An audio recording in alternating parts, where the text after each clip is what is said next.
Магистерската диплома во градежно инженерство ја добил по студии во Лондон, но во Македонија не му се признава дипломата. 31-годишниот Стефан Трајковски вели дека со месеци се бори со образовниот систем за да му се нострифицира дипломата која ја добил на универзитет во Лондон уште во 2017-та.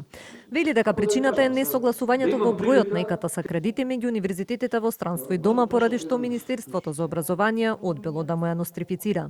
Кога Македонија потпишала дека ќе ги признае странските факултети и дека ќе се приклучи и ќе студираат и студентите во Македонија по болонски систем, не може да се каже дека нашите факултети, пример во Велика Британија, ќе бидат признаени, а во Македонија во обратна насока нема да бидат признаени. Значи тоа е реципроцитет без кој што не може да се функционира, јас мислам.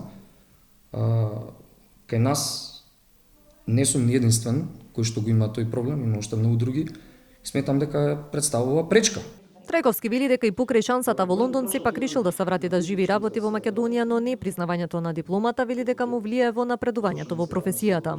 Конкретно еве за мене, можам да кажам дека представува пречка со тоа што не можам да се стекнам со овластување. Значи секој градежен инженер, како што и може самите знаете, има должност доколку сака да работи, да добие лиценца или овластување А и Б. За Б категорија, според закон за градење, се доволни 240 кредити и не се потребни 300 кредити. Така што, ефективно ова мене ме кочи во професионална сфера. Значи, не е само кредити и признавање. Едноставно не добивам нешто што ми следи.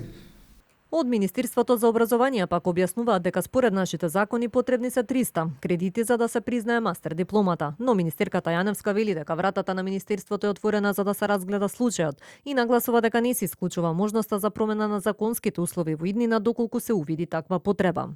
Во овој случај, за жал, Законот за високо образование не овозможува на студент кој има 240 кредити да му признаеме магистериум или одбран магистерски труд, затоа што нашиот закон вели дека 240 кредити се додипломски студии и дека да, има интегрирани студии, но тогаш треба студентот да има повеќе од 240 плюс 60 или плюс уште 60 во зависност од програмите.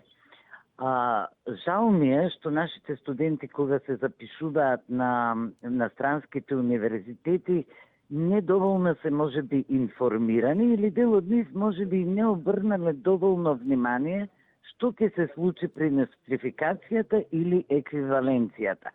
Но бидејќи се соочуваме со ваков проблем, во промените на Законот за високо образование кои што следат, ќе се обидеме да најдеме начин и ваквите проблеми да ги решиме, затоа што очекувам во иднина не само тој, туку да се појават и други. Во меѓувреме Трајковски очекува случајот уште еднаш да му биде разгледан и вели дека познава и други идентични случаи како неговиот, поради што смета дека образовните власти може да превземат одредени промени во системот.